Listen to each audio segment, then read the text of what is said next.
England के खिलाफ पाकिस्तान की ये हार सिर्फ हार नहीं थी, ये थी पाकिस्तान के लिए वर्ल्ड कप से बाहर का रास्ता।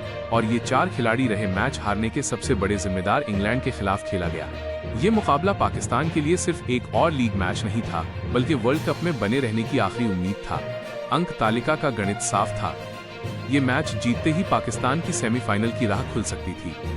लेकिन हार का मतलब सीधे टूर्नामेंट से बाहर होना था। ऐसे दबाव वाले मुकाबलों में अनुभव, संयम और परिस्थिति की समझ सबसे बड़ी ताकत मानी जाती है। लेकिन इस मैच में कुछ व्यक्तिगत प्रदर्शन ऐसे रहे जिन्होंने पूरी टीम की कोशिशों पर भारी असर डाला।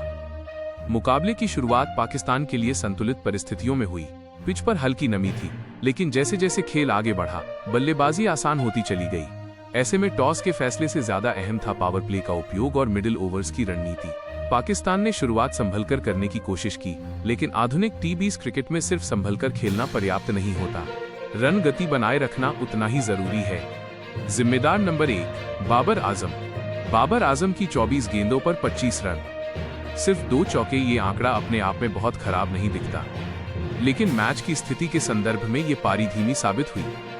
जब पावर प्ले में टीम को 45-50 रन चाहिए थे, तब स्ट्राइक, रोटेशन और बाउंड्री का संतुलन जरूरी था। बाबर क्रीज पर टिके रहे, लेकिन इंग्लैंड के गेंदबाजों ने ऑफ स्टंप के बाहर सटीक लाइन रखकर उन्हें खुलकर खेलने का मौका नहीं दिया। डॉट बॉल बढ़ती गई और रन रेट धीरे धीरे नीचे गिरता गया। टी20 में एंकर की भूमिका तब सफल मानी जाती है जब वहां 120-130 के स्ट्राइक रेट से खेलते हुए पारी को अंत तक ले जाए।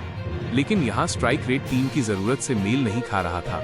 अगर बाबर 24 गेंदों पर 35-40 रन बना लेते, तो अंतिम ओवरों में 15-20 रन अतिरिक्त जुड़ सकते थे।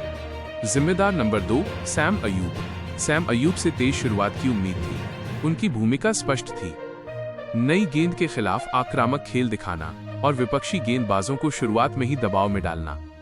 लेकिन 7 गेंदों पर 7 रन बनाकर आउट हो जाना पाकिस्तान की योजना पर भारी पड़ा। पावर प्ले में विकेट गिरना सिर्फ एक बल्लेबाज का आउट होना नहीं होता, बल्कि पूरी रणनीति बदल जाती है। विपक्षी कप्तान आक्रामक फील्ड सेट कर सकता है, गेंदबाज लंबी स्पेल में आ सकते हैं और रन गति को नियंत्रित कर सकते हैं। अगर सैम अयूब 20-25 रन की छोटी लेकिन तेज पारी खेल देते, तो मिडिल ऑर्डर को खुलकर खेलने का मौका मिल सकता था। जिम्मेदार नंबर 3, कप्तान सलमान आगा। कप्तान सलमान आगा पर जिम्मेदारी थी कि वो पारी को स्थिरता दें और अंत तक लेकर जाएं। लेकिन 6 गेंदों पर 5 रन की पारी उस भरोसे को मजबूत नहीं कर सकी जिसकी जरूरत थी। कप्तान से उम्मीद होती है कि वह दबाव में टीम को दिशा दे। इस मैच में उनका विकेट उस समय गिरा जब पाकिस्तान को साझेदारी की जरूरत थी। छोटी पारी का प्रभाव बड़ा इसलिए हुआ क्योंकि इससे रन गति पर और दबाव बढ़ गया। इंग्लैंड के गेंदबाजों को यह संकेत मिल गया कि वे आक्रामक लाइन पर बने रह सकते हैं। अगर सलमान आगा 20-25 रन की जिम्मेदार पारी खेलते, तो स्कोर बोर्ड का संतुलन अलग हो सकता था। जिम्मेदार नंबर 4, सलमान मिर्जा। सलमान मिर्जा का स्पेल निर्णायक बन गया। 3.1 ओवर में 26 रन आंकड़ों में बहुत ज्यादा नहीं लगते, लेकिन जिस समय ये रन आए वो मैच का टर्निंग पॉइंट था। डेथ ओवर्स में सटीक यॉर्कर और धीमी गेंदों का मिश्रण जरूरी होता है, लेकिन कुछ गेंदें लंबी पड़ गईं, कुछ शॉर्ट बॉल्स नियंत्रण में नहीं रही और इंग्लैंड के बल्लेबाजों ने मौके का फायदा उठाया। डेथ ओवर्स में 8-10 रन का अतिरिक्त जाना भी टी20 में बड़ा अंतर बन जाता है।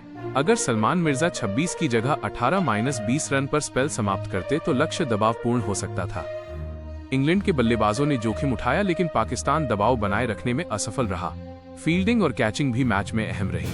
कुछ आधे मौके छूटे, कुछ रन मिसफील्ड से आए। बड़े टूर्नामेंट में ऐसी छोटी गलतियां विरोधी टीम को बढ़त देती है।